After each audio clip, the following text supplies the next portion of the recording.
Kia ora everybody, Chris Farhi here. Welcome back to the Wynyard Quarter mini-series. So in this vlog I'll be jumping into the corporate office side of Wynyard Quarter. Now a lot of you know that I spend quite a bit of my time in a consulting sense working around large design build headquarter projects, and so the corporate office element of Wynyard Quarter is actually something that I find super interesting for a couple of different reasons. So with that said, let's jump into it.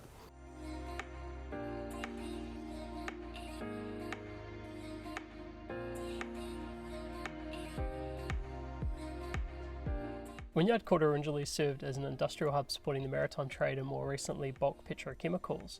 There's always been an element of ancillary offices in the area, but it was only around the turn of the century where we started to see more substantial developments as the city expanded through the viaduct harbour and to the edge of Wynyard. Arguably the first of the modern generation of office buildings in the area were the Vodafone head office in 2005 and the Air New Zealand hub in 2008. This was followed by a pause in development, primarily because the bulk of Wynyard Quarter was controlled by Auckland Council's entities and they'd yet to actually formulate a plan for the area.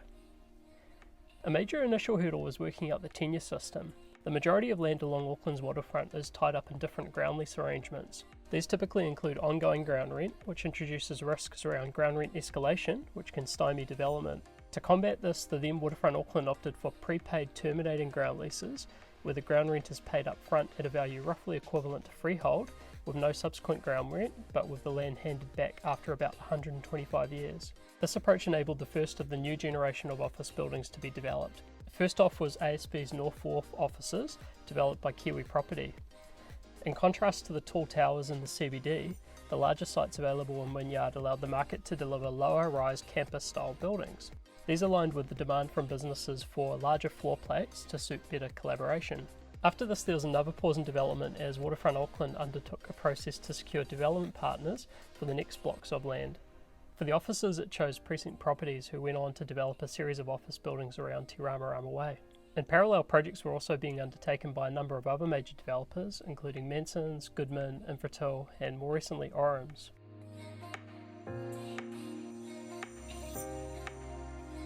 One of the challenges around pulling big corporate tenants into the area are perceptions, and to be fair, some reality, around amenity in the area and public transportation, particularly in comparison to areas like Britomart. Original concerns around amenity were largely focused on the lack of lunch options, but over time this has been largely resolved by a range of cafes and now even a supermarket. Some of the public transport concerns remain, and I feel this is likely to persist into the future as the central CBD benefits from the City Rail link, which will come into operation in the next couple of years.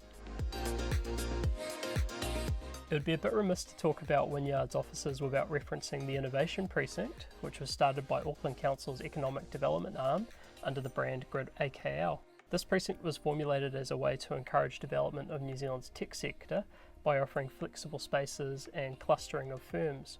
Initially this comprised the Lysart building, but subsequently expanded into the Mason Brothers building and 12 Madden Street. Along with fostering the tech sector, the Innovation Precinct also anchored demand for office space, enabling the urban development to occur.